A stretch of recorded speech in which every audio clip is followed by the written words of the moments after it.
Esports turn to able ban. to chain through, get kills, get Roshan, and use that advantage to be able to push in and try and end the game even earlier than they did in game one. Yeah, so, I mean, that's really the main thing that we were speaking about. Like, are they going to go for a lineup that's a little bit more fast tempo and doesn't particularly have this strategy where you're really putting a lot of hopes and a lot of pressure onto the back of Lumiere? Keep in mind as well, Boom, this is now 3 games there versus Hokori. They've won all the last 3 matches as well. So the recent success against them is looking pretty good. Yeah, but you talk about the recent stuff. LGD were looking pretty good recently, and they are not having the greatest day at all. They're set to be ending up 1-3 after the current series that they're playing against EG at the moment. So it's surprising to a lot of the fans coming through, but what's great about TI, anything can happen. Some of these surprise packets can come on through. Some of the teams that a lot of people weren't favouring as much. Fnatic getting a game up against Spirit. We'll see what ends up coming through. Even Beast Coast, after their showing against Entity in game 1, right? They came back, looked even stronger in game number 2. The game 2s have been really where we've seen some teams be able to make amends on maybe the previous draft or maybe some of the issues that we've had. So throughout our game 2,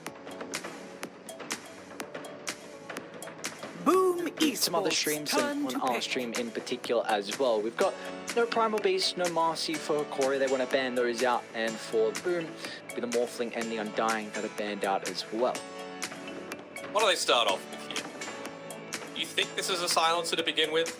On 10 seconds remaining. Sure, honestly. I don't think you can... 5 seconds remaining. I would rather they go something like a Hoodwink, to be honest, just to be able to open this one up. It gives them flexibility with where Tims or Skem want to play it. Both of them have shown capabilities of it in the past. It means that you can look to connect through onto one of these heroes like Ember or Punker for early pickoffs. It combines together well with these heroes. It break component means that you're countering through some of Hokori's heroes that they like to go, that rely on, their passives. I wouldn't hate seeing a Hoodwink to start with and then just looking to respond from that, because even if they don't go full tempo, I still feel like Hoodwink's decent enough in terms of the mid to late game. I think there's a couple other routes you can consider. I'm firstly concerned they use so much reserve time. Often the first phase, or at least in the first pick, is kind of premeditated, so maybe not expecting Hokori to ban out the Primal Beast and the Marcy as well. You don't think Snapfire's gonna be the first you don't think the Primal Beast and the Marcy were expected? Well, I don't know why they use so much reserve time then. So you kind of often will speak about what the first phase is going to look like before you get in. So it's going to be Snapfire picked up for Boom. So Hokori, they have the potential to go into the Enigma +1 if they want to again. Will not be against a silencer unless Boom want to pick it up at the 18th. And they have showed that they're more than happy to go for both their supports in the first phase. They've shown that they're happy to play this Snapfire in 3 different roles, 4, 5, as well as mid. So we'll see if that's an option. I mean, Analog, the heroes that I've seen him have the best performances on are the Spirit style of heroes, Ember Spirit in particular. So that's the matchup that they really love playing the most, with this Snapfire being mid against the, if possible. If that's the avenue that Boom end up going down, instead they're just going to go pretty standard lane. SF, Shadow, Nyx Assassin, very capable if you're looking to run them as a 1 and a 5. You've got still some level of flexibility with this draft. I don't hate it at all. I wonder, I'd like to see Boom with this pick for a hero that can gap close onto the Shadow Fiend very easily.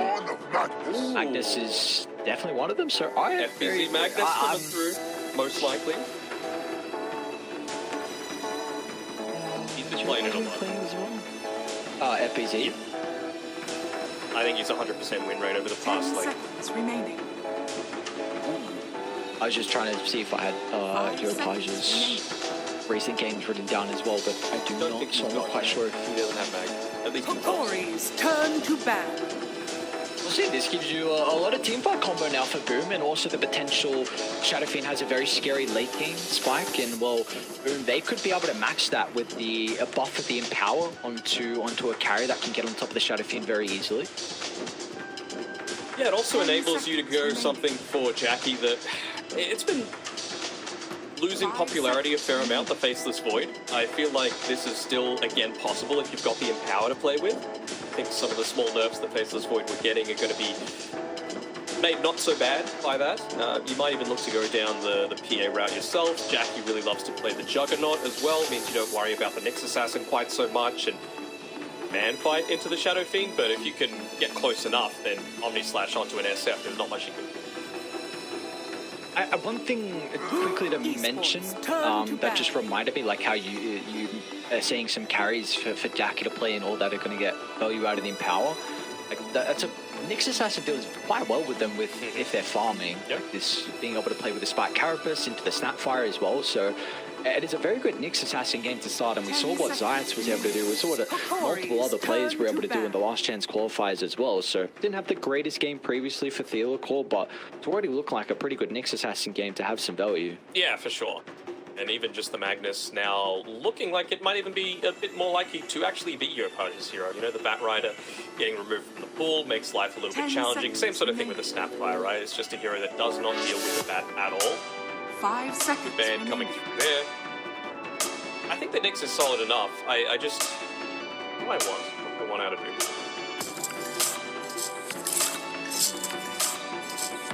So you wanted the gap pose, and Magnus does kind of provide that. Or reposition as opposed to gap pose, which I think is still fine. A lot of the time you want to rally around the Shadow Fiend if possible. I think they could go ahead and... The Hokori plays a really good Rubik, but he also plays a really good Nyx. I'm not sure if you want to keep this one up unless you're just going to run a Nyx 5 on guarding. So I don't know if you potentially want to run a Nyx 5. Sounds overly fun. I think Hokori really need to be considering about if they're going to address the team fight advantage that Broom have at the moment. Snap Mag against Nyx Shadow Fiend is obviously a big advantage that Broom has. Nice call to Rubik as well. So I think whatever you go here, save could be nice against kind of the big RP combo. Considering Wyvern, who is previously known as a counter, but into Snapfire with a lot of magic damage, and your support duo sounds a bit awkward. So kind of just, yeah, I want someone to potentially have a team fight and maybe a way to buff up the Shadow Fiend if that's not the case on the team fighting round. I mean, maybe you even just go like a magic damage Shadow Fiend instead in the mid lane. Someone that naturally builds into the Scepter so that if the Magnus tries to go on you, you don't really care as much. There's also the fact that I think, doesn't Mag stop now if he skewers and gets stunned? Previously, he just kept going, I believe. So if you're really on point with the Hokori with an Nyx Assassin, as long as you get a good enough blink timing, you just blink it away and pop the Carapace, and then suddenly Mag just stops in his tracks and you don't actually split up the team. 5 seconds remaining. With you mentioning the Rubik as well, were you taking into consideration about the instant stun? Yeah. For the... That was most so yeah, it was less the RP more. Because if that was the case, I was going to ask you if there's anyone else you feel like can supplement what the Rubik would have been able to provide them. Yeah, that's why I was talking about the Yule Scepter for the Shadow Fiend, right? Just something 10 seconds like that, but I feel like Shadow Fiend is probably the target that you want to begin with. 5 seconds remaining. Likely. Boom Esports. Gives him some team fight. Does seem like it's a... Yeah, this is just push him, boom. Don't hate it. Don't hate it as well. I mean, it really does benefit from the Empower a decent amount. If you're going to get caught by the Nyx Assassin through, like, from hits, it'll be from, like, a God's Rebuke or a Spear, as well as just the right pick, so I don't think this changes much for the Mars. And you've even got a Mars now against a Shadow Fiend, who 5 seconds puts you in a weird remaining. spot for how you take a lot of these team fights, right? Like, if you're in the middle of a team fight, you're just going to get obliterated. You know, even if you pop the BKB, that's an RP in the RP. Puck isn't amazing against the Mag or the Mars in the mid lane. Well, you end up popping a lot of right-click harassment, not as much as you used to from the Mars, of course, with his God's Rebuke, but still enough to make it a little bit 10 seconds remaining. anxiety-inducing. What I need from Hokori is just something that's able to deal more damage. Like, I need serious damage from their offlaner, because Puck doesn't have much early on. Nyx, same thing. Disruptor, same thing. Shadow Fiend's got it. And so, as things stand right now, that's probably where Puck is going to be looking to rotate to the SF's lane. But even just taking into consideration the Enchantress, I feel like Skem, assuming he's the one that's going to be playing this, is going to be set up for a phenomenal game, because he's just not worried about anything disrupting his ability to roam around on the other side of the map. You're just going to be able to live through a 10 lot of seconds harassment. remaining. Yeah, 5 I'm really seconds concerned with this remaining. Hokori draft. I think they're just going to get Renner, and I don't think the supports can do anything against Boom it. Esports. I don't think turn Puck can do to anything ban. against it as well. Or the Shadow Fiend. I think this has to be an incredible last pick, and I'm trying to wrap my head around what Vitaly can pick up to kind of help with the issues they have at the moment. It's a very, very scary draft that Boom have at the 10 moment. seconds remaining. Snap, Mag, Enchantress, Mars, all heroes that can be up in your face at such an early 5 stage, and seconds remaining. you can also just look to make a lot of space for Jackie as well. I think Urs was probably the number one I'm looking for at the moment. Does very well with the Puck, gets on top of the Shadow Fiend. Well, Radiant as well, so a little bit of extra advantage with Aegis. My one concern, I guess, with Ursa is that just your tower siege is a bit weak. Maybe in power, the bonus damage could help out though. Maybe a little bit. I do like that Venom Ban as well by Boom. Doesn't provide necessarily the quickest damage, but you are still against 3 strength heroes at this point in time, and it prevents that Boom clump up and Esports, run at turn you to style that they're pick. going for.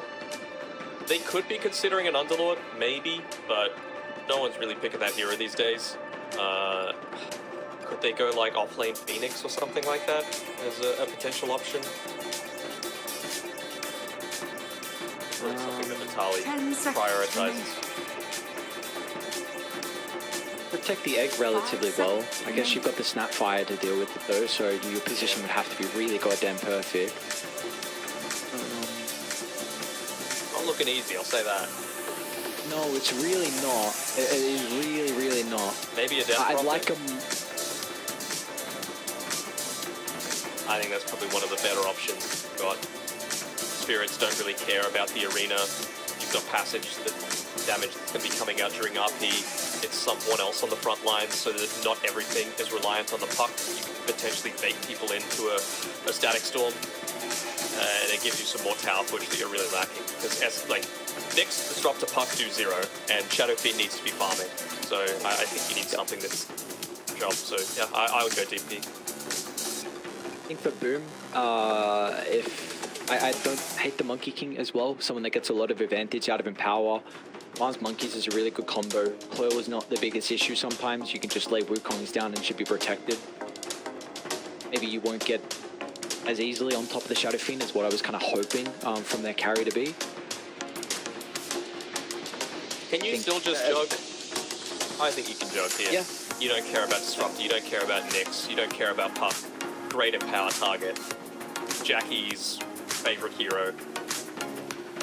I think it's solid. Hokori's So turn make sure you to get that pick. shard so you're not getting kited around. Interesting. Okay. Not the ideal Empower target, but I mean, Hokori do not deal with illusions at all. Nyx Disruptor really struggle. Quinn's Your killed late game once, matchup but versus that's about it. yeah, that's it's about it for the Disruptor, 5 unfortunately. seconds remaining.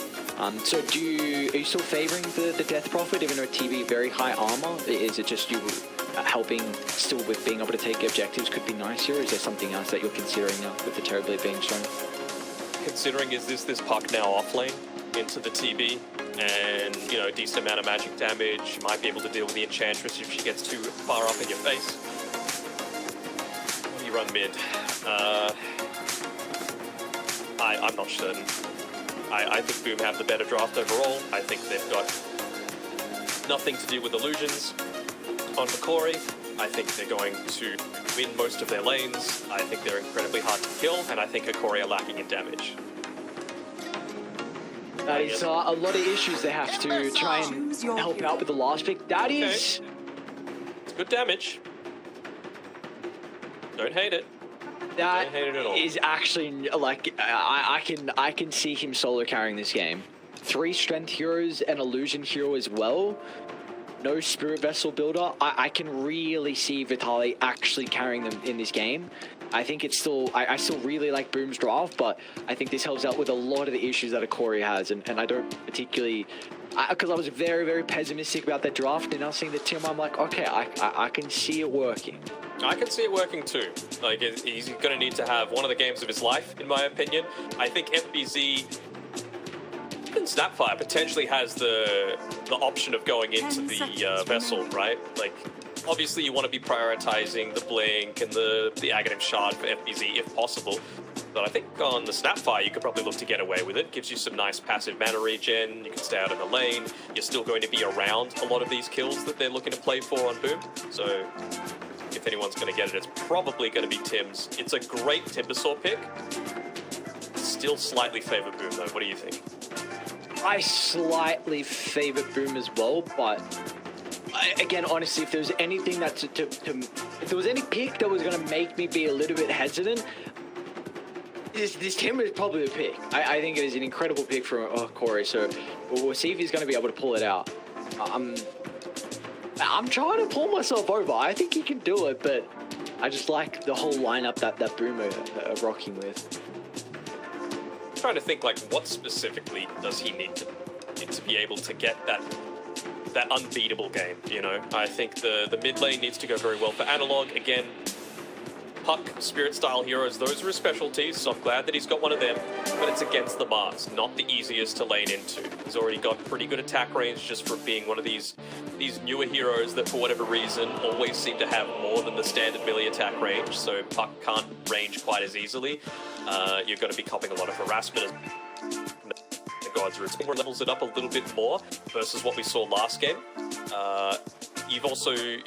You have to make that early rotation to the Timbersaw's lane. You need to try and secure it with the Dream Coil. You need to use that to get a kill onto the Terrorblade, and you need to take the tower, and then essentially allow Vitali to farm unopposed for the next 5 or so minutes, and then rotate elsewhere to secure your Shadow Fiend's lane. So it's a lot of ifs that need to happen for Hokori.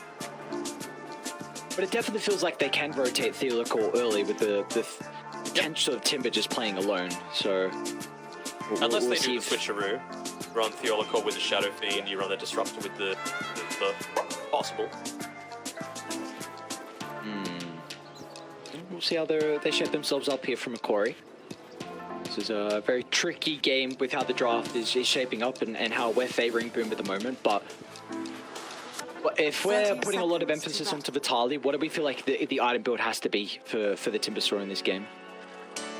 Oh man, does he have to go a little bit greedier this game? Just full like Kyron Sange, get into that immediately just so he's able to withstand the decent stuns that they've got and be able to dish out the damage while he can.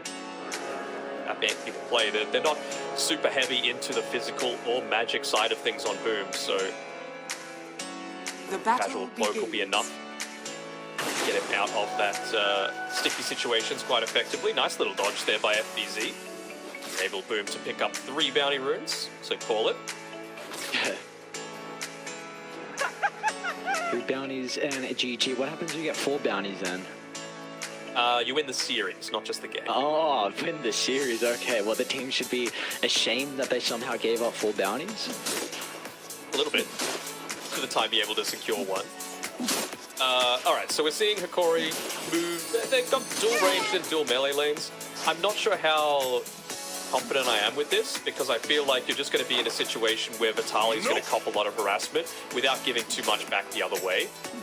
At least if you had the Disruptor down here, maybe you get some damage back into these heroes. Like Disruptor's probably going to do a lot more than a Nyx when you consider what Jackie is going to be able to accomplish here. Like, Nyx can never walk up and right-click and stop a TB from just popping the meta.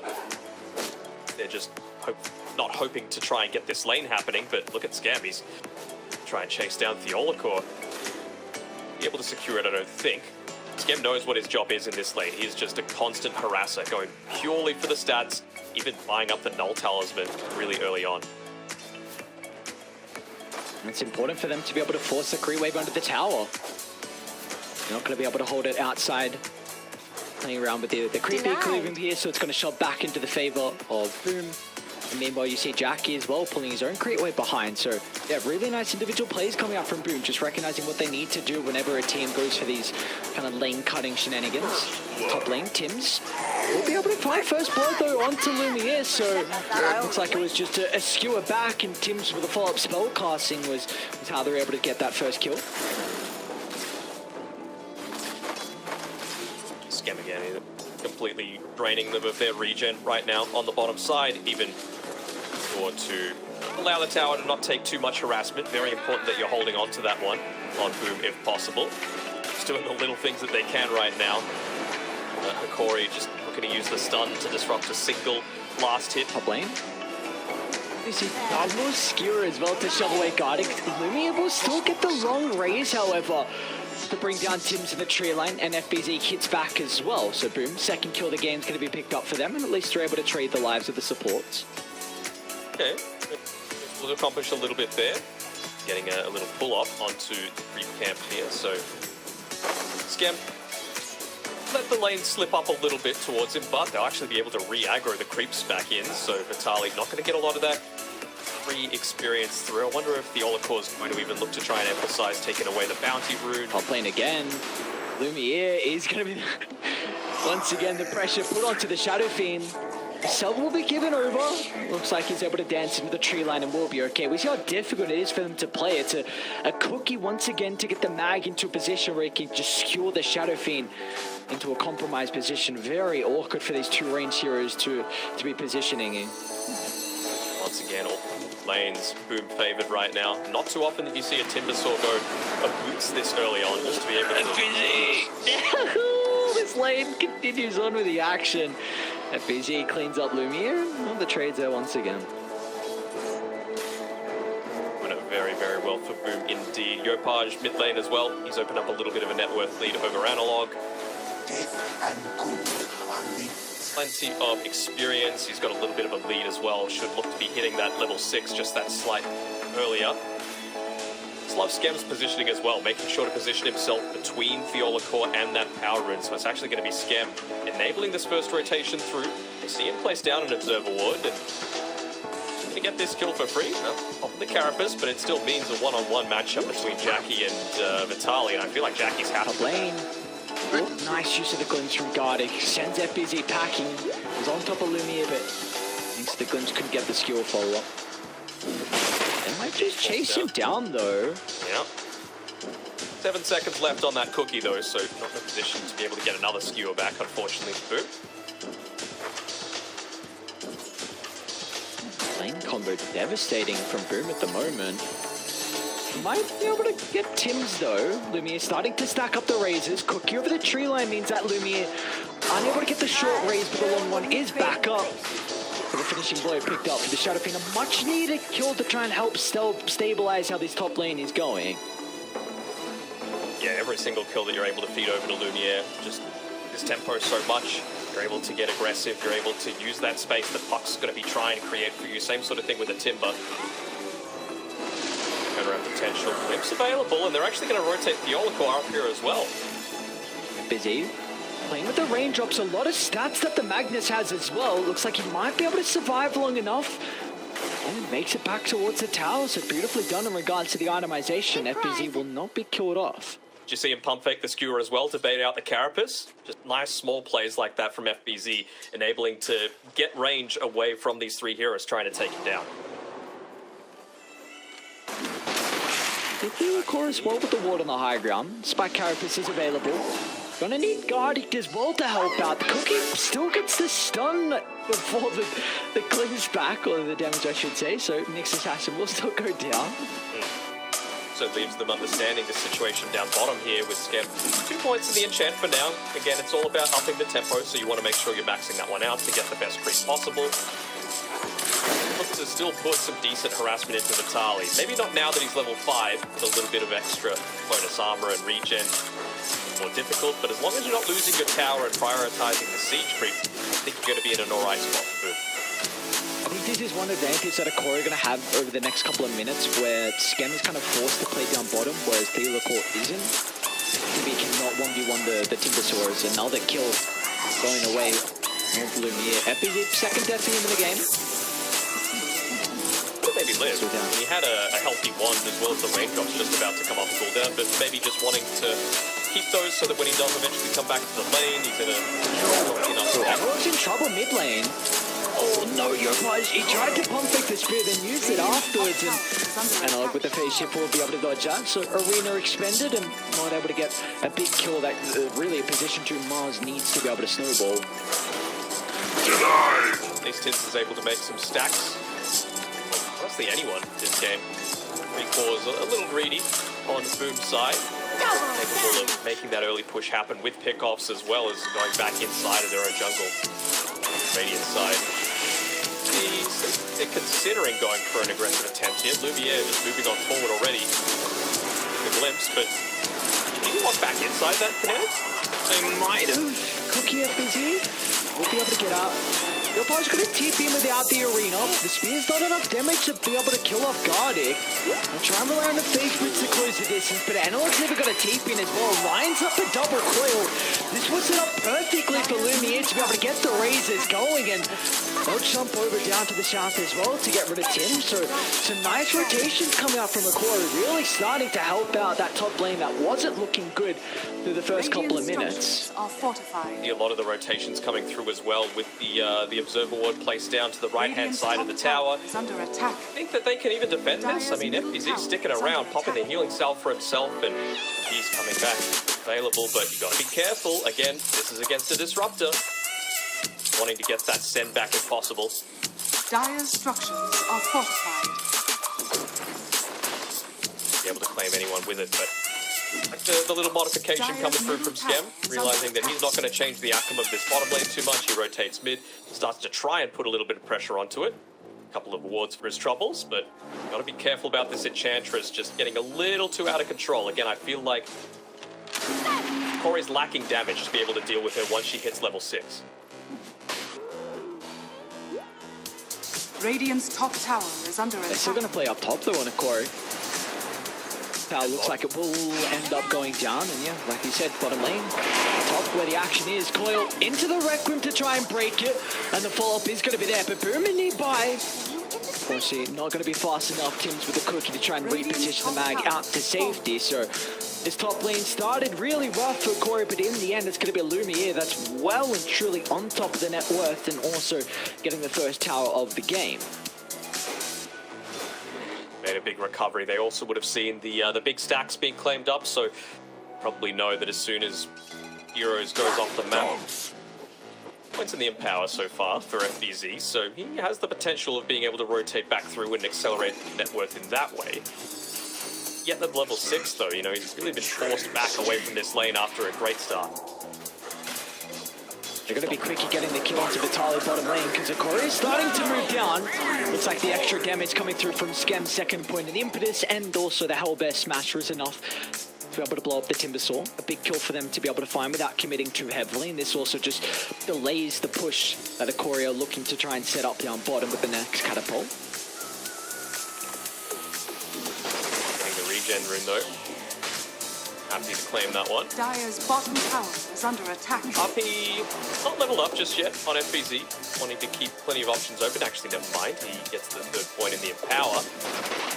Retreat back inside of his own triangle. So they know that they're playing without the Magnus for the next little bit. I wonder if this will cause them to maybe try and make an aggressive move happen. But again, I still feel like they're lacking the damage with just Analog and the Oracle being here.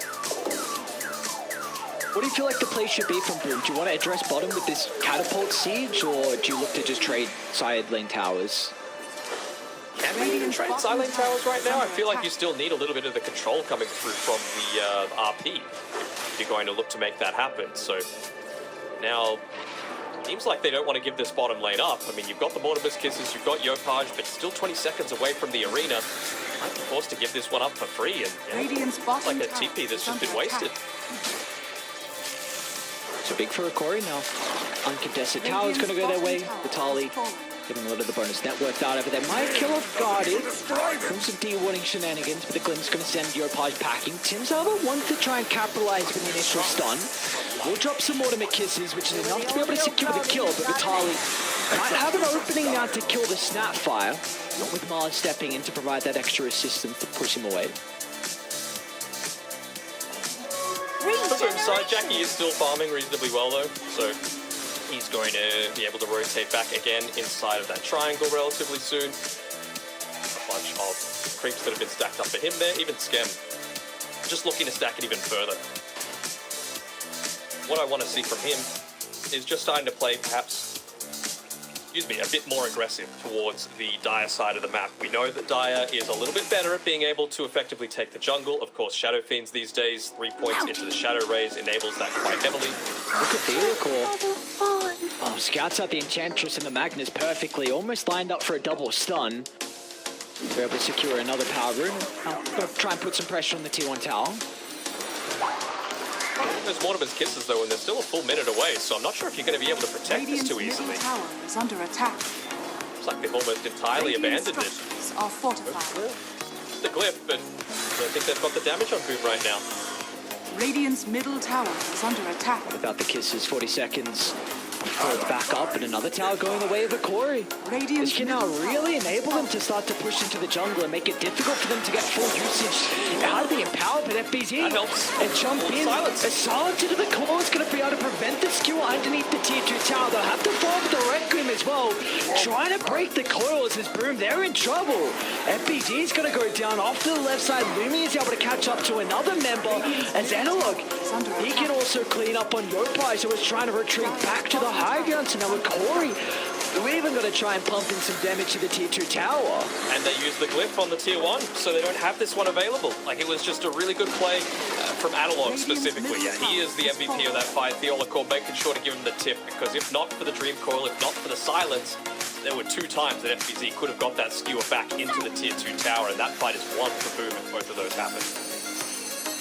What do we feel like are the big things going wrong here for Boom down 3,000 gold? Because, again, we're both pretty big fans of this lineup. I think the lanes just didn't go as well as they were expecting it to. Like, the very start, sure, was fine, but not taking advantage of the fact that Timbersaw was sitting down on this bottom side, maybe looking to get the outnumber happening elsewhere. Rotation through from Yopaj was super effective. Once he picks up the Blink Dagger for himself, that'll change, and you're able to find the pick off onto, let's say, the Disruptor. Because right now it feels like, with the way that Hokori are setting up their team fights, they're the ones that are getting the +1 in team fights, you know, through the effect of the glimpse. Whereas it should really be Boom, considering that you've got this Magnus and it feels like you've almost exclusively picked it for that purpose. Radiant's bottom tower is under attack. Radiant structures are fortified. See, Yopaj, very close to that blink like you were mentioning. Being used, and Corey recognized it. They're like, what? No defense? Alright. Clear out these trees, make sure there's no TP responses coming.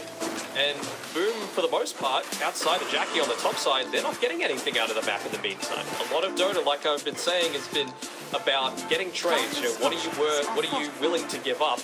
Means that you're able to get something in return. And right now, it feels like Boom are just getting nothing, while Corey are getting everything.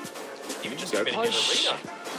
Yeah, Arena along with the Mortimer Kisses just to get the kill onto Theolacor. Bottom tower has fallen.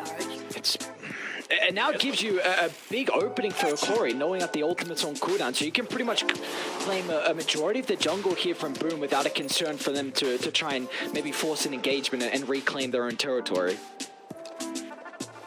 Trying to cheat his way to a little bit of extra farm. They might be able to catch Gardic here, but actually skewers it into the Static Storm, and there's reinforcements coming too. Which way do you retreat to? Down to the south? Well, that's where Analog's moving over, and if you go up top, you're going to run into Lumiere as well, so awkward to escape, and well, there will be no escape from FBZ with the coil laid down.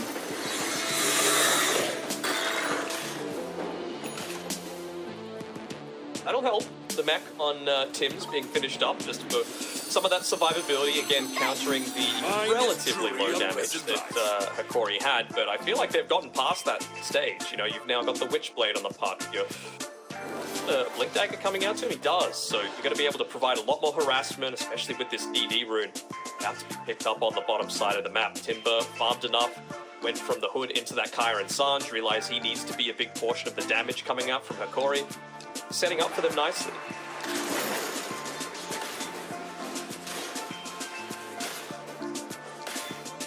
His next round of ultimates is really what Boom are looking for. The blink, Dire's bottom tower. the kisses as well to provide that damage. Maybe FAC with a follow-up, but once Hokori won't give them that potential team fight where they're all grouped up. One, but it's right in front of Roche, and Corey, they've got the vision advantage. At least this time around, Boom are looking to make some kind of trade happen with it. Yopaj pushing out the bottom side. FBZ making sure top is in a pretty reasonable position. Been playing defensively enough, and understandably. They know that the Roche is happening. FBZ immediately moves into the lane, pick up a few more of those kills. It'll be a little late on his Blink Dagger, but maybe when Hokori are trying to siege forward, either onto the tier 2 or more importantly the high ground, that's when you can get the key Blink reveal, be able to pick off a target. It almost has to be the Shadow Fiend though, right?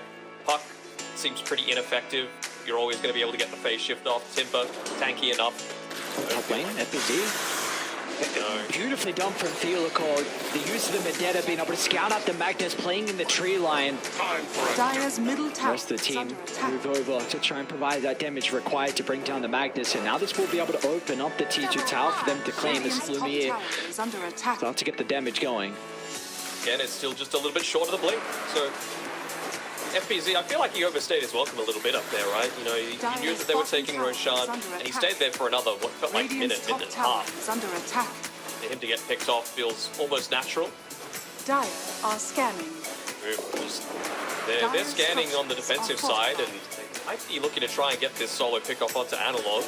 Know that there's a power in on the bottom hand side of the map. Radiant's top tower has fallen. After bottling it again, isn't going to be able to achieve too much more. See Boom still stick around. Tier 2 towers to play with. Dire's and also a lot of their map control. It'll be difficult for Boom to be able to set up a formation.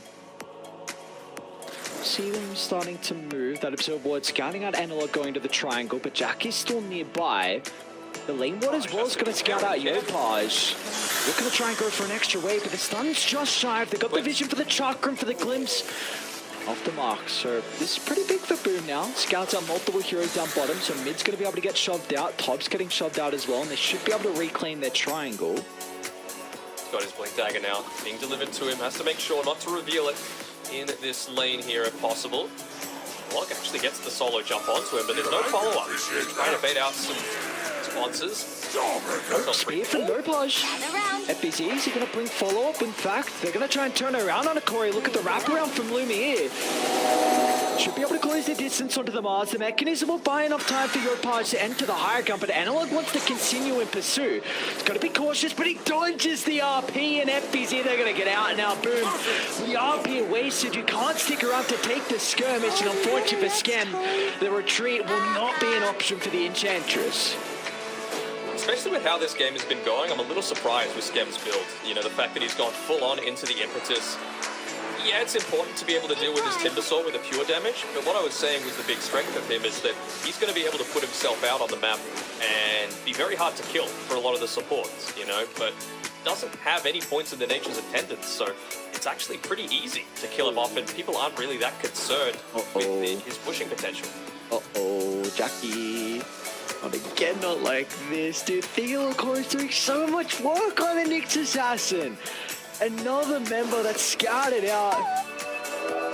Oh, Jackie, they're going to make him work for it. Oh, no.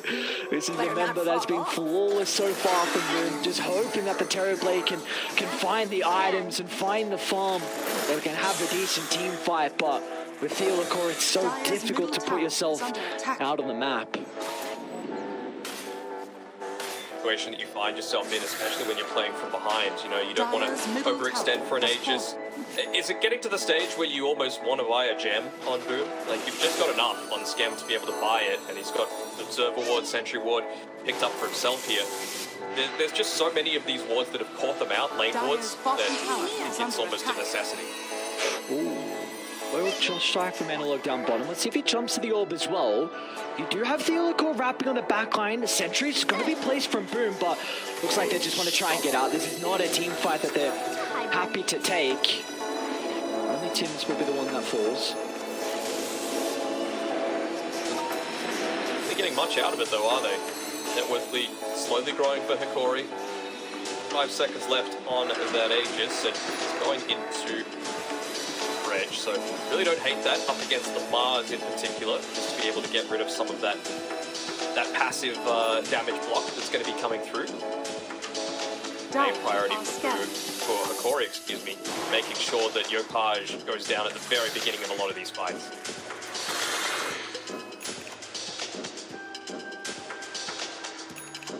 And there's that gem pickup like you were mentioning. Should be able to help out with some of their fights they can take now. So they're trying to limit what impact we see out of Hokori as well, which is a big reason of why they have this lead. So Nick's constantly catching up multiple members, and also those rotations that we saw from him very early on to protect the safe lane. So smoke from Boom, they need to get something out of it. They've got a pretty good ward around mid lane. I think they know this is happening. It was pretty obvious, right? You walk forward onto Jackie, you clear out the wave, you get lingers for about half a second, and so he just walked back inside the base. You don't do that unless you're doing something with the rest of the team. You've got couriers for items. They saw he was full HP, and so they just clump up around their vision, make sure that they're not going to get caught out. At least it still enables Boom to get out on the map, get rid of some of these sentry wards that are lying around, but it's certainly not what they would have wanted. Not at all. Not at all. You were hoping for kills, and is he in a position where he might be able to jump Vitaly, but again, the Timbersaur is a hero that you have to commit way too heavily to bring down. He's going to get to a stage where probably the only time he's really vulnerable is if Jackie considers about a Silver's Edge. But either then, not the greatest item that we see often on the Terrorblade. Scotty would definitely help out in that regard, but even then, I think it still will be very difficult to kill Vitaly on the Timber, who is working on a BKB as his next item, so it'll be even more difficult to bring down. Roaming out as a team, though, on Boom. I like this. I mean, in terms of overall team fight, you've still got to give the edge over to Boom just because of the kisses, the arena. Dyer's bottom tower is Importantly, while these BKBs are coming up, the RP is still just as effective. Going to be playing under their vision for once this game. Jackie. Goes on the front, it's going to back up to the higher ground ward. They'll see Vitaly, they'll see Theorecourt. Just not one. A jump in stun, they might be able to blow up Jackie. Doesn't get the Thunder off. The Vendetta damage enough to be able to kill off the Terrorblade, and you got to get out now on Boom. And unfortunately for FBZ, will not be able to do so. A beautiful jump in thanks to the Nyx Assassin, and they'll be rewarded with another kill as well, which hands over the jump to Hokori. Yeah, they did. I thought I saw it being dropped on the ground for a second there. Maybe he was trying to hide it off in the trees on Skem. And able to give it to one of the people that was able to TP all the way back to base. That was the right click from the Nyx Assassin that ends up killing him. Just the Vendetta hit. So nice movement coming through from Theorecourt. Not wasting the Vendetta just as the initiation component. That was what the smoke was for. Then get the stun off. Follow up with the damage that they needed to be able to take him out. Otherwise, that's a Sunder, and that's a very different team fight. Just being able to pop the reflection even for the vision aspect. Now it gets you a big injection of gold into the bank of Hokori, closer to that second Roche. And more items that you're going to be playing with around a pivotal moment that could just secure the game for them if they get that if they get the Ag Shard and the Ages as well. So scary times here for Boom. And they just haven't gotten anything, literally nothing, out of this Blink Dagger on FPZ, right? He's had it for what feels like about 5 or so minutes now, but going into the BKB afterwards, doesn't feel like it's necessarily the right choice, especially with how they've been looking to play in this next little bit. Maybe you could have got more use out of the Aghanim Shard. If you get the jump, you're able to split up the team fight a little easier.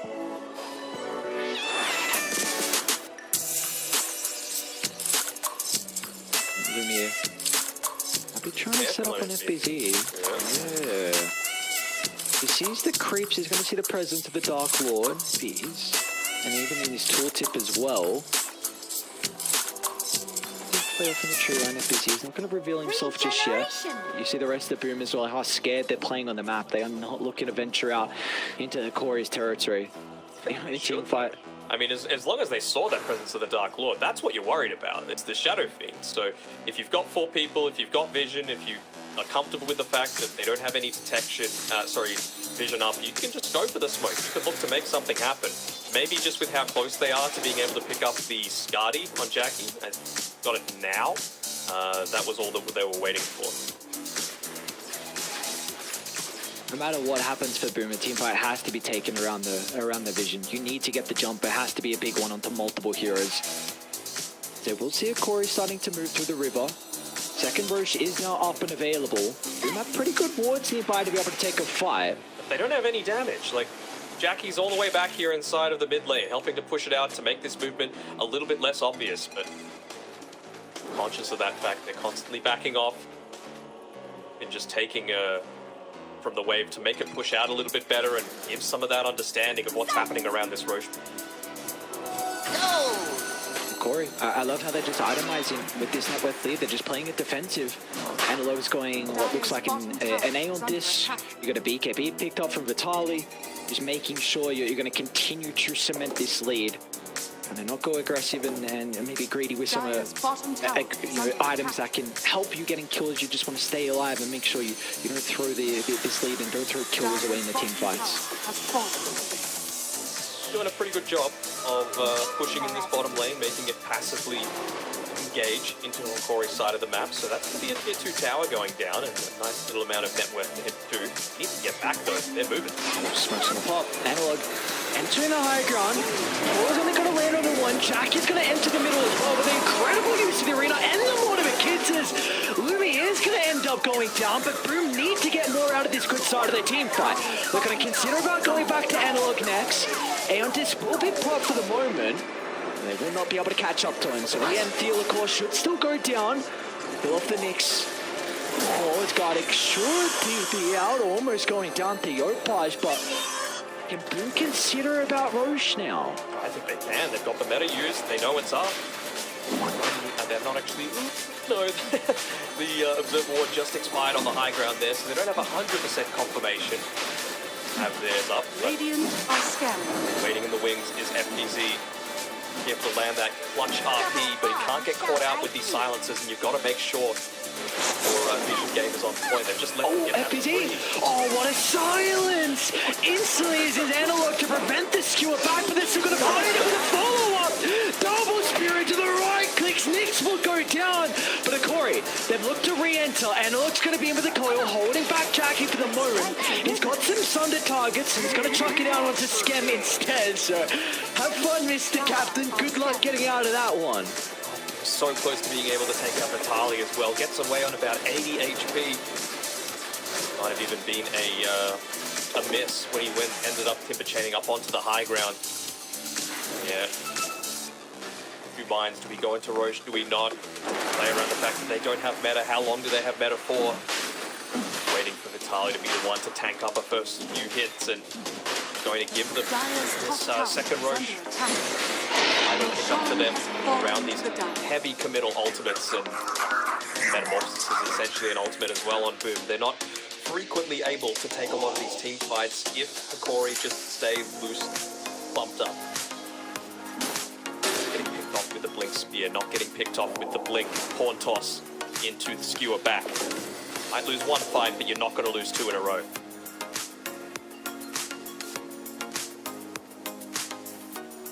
Yeah, just would definitely protect them from doing so.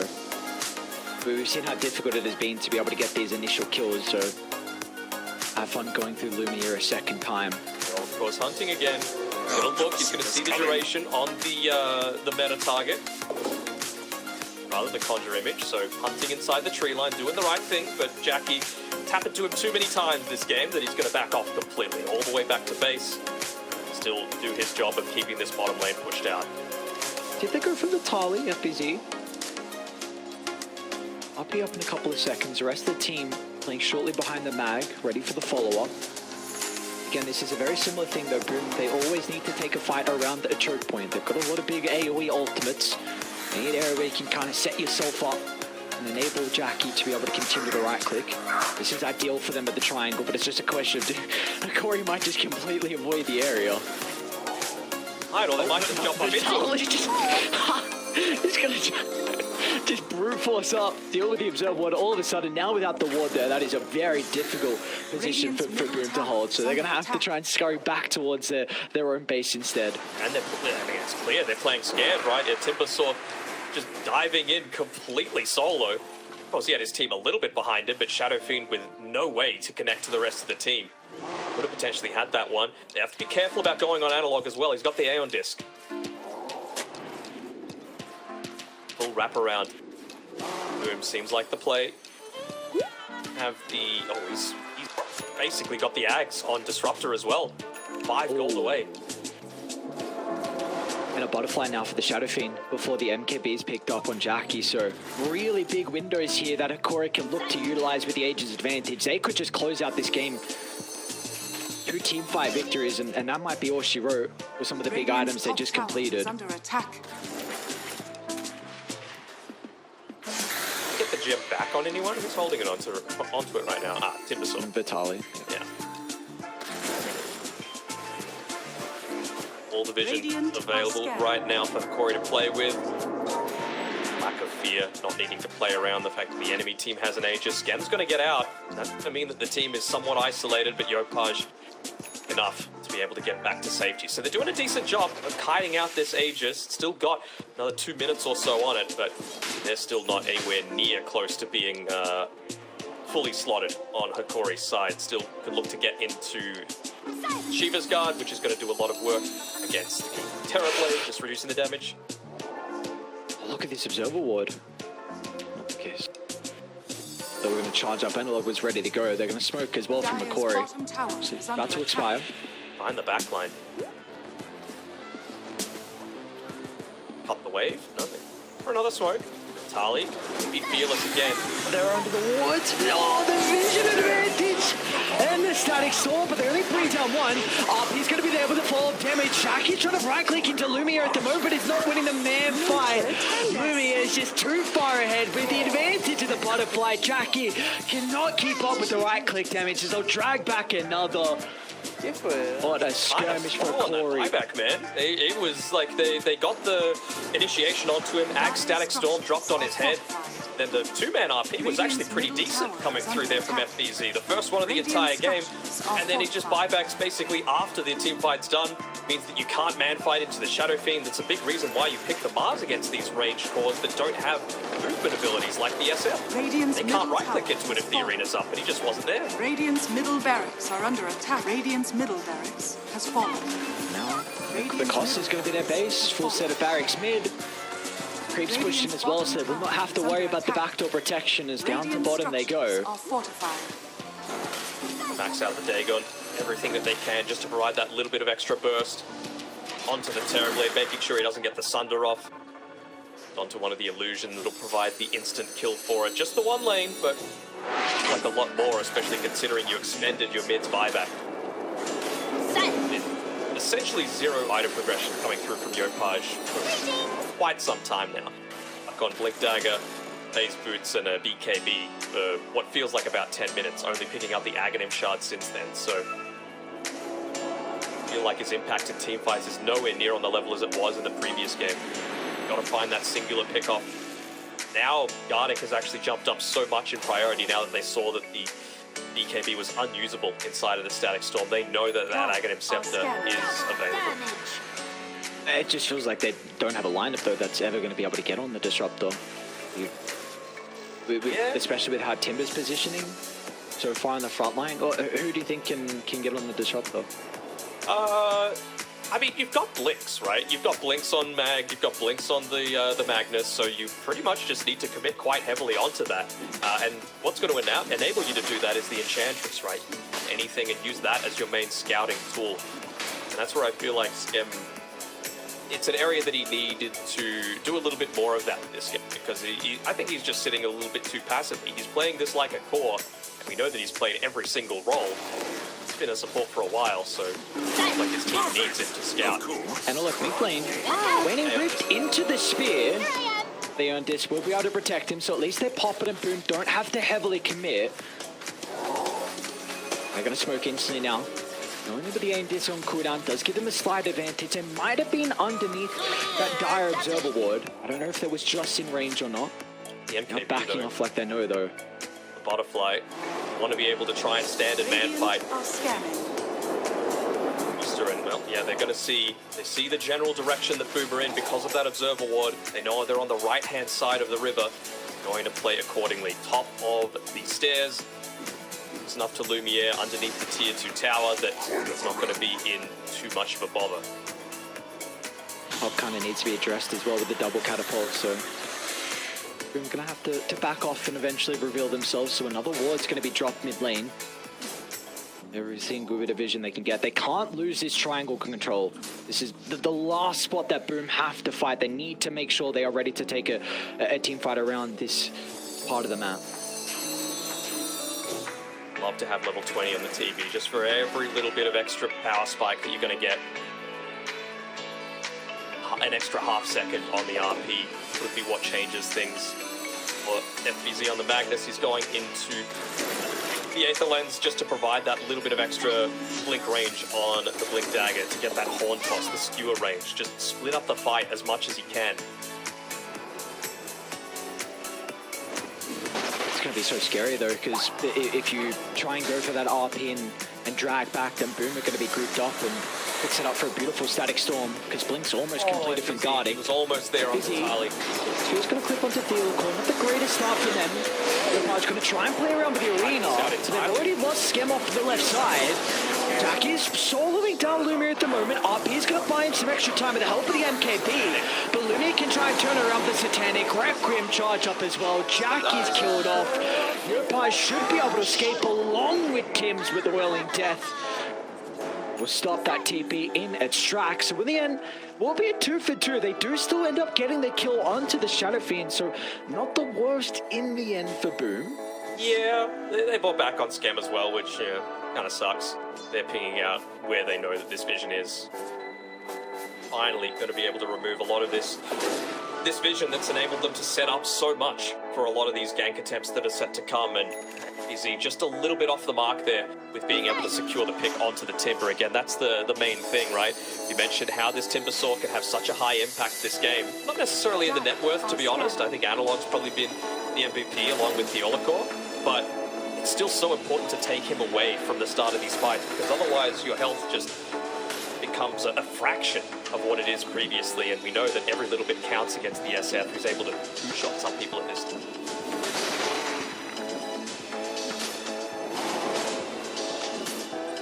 If he can get his hands on the double damager, and that's going to further enable this two-shotting. And might need a little bottle as a present there. Aether Lens picked up by FBZ, doesn't have enough for the buyback. Holding on to the ceremonial robe just for that little bit of extra status resistant.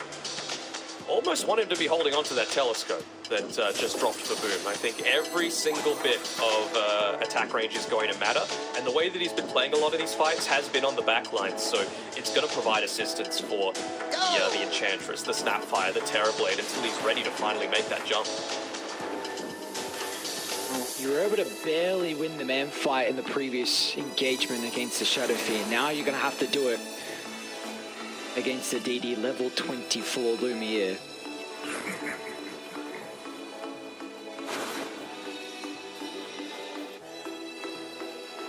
Path that Boom are taking. Long wrap around, even afraid of their triangle, just showcasing how much respect they're giving Hokori with the net worth lead they have at the moment, up to 25,000.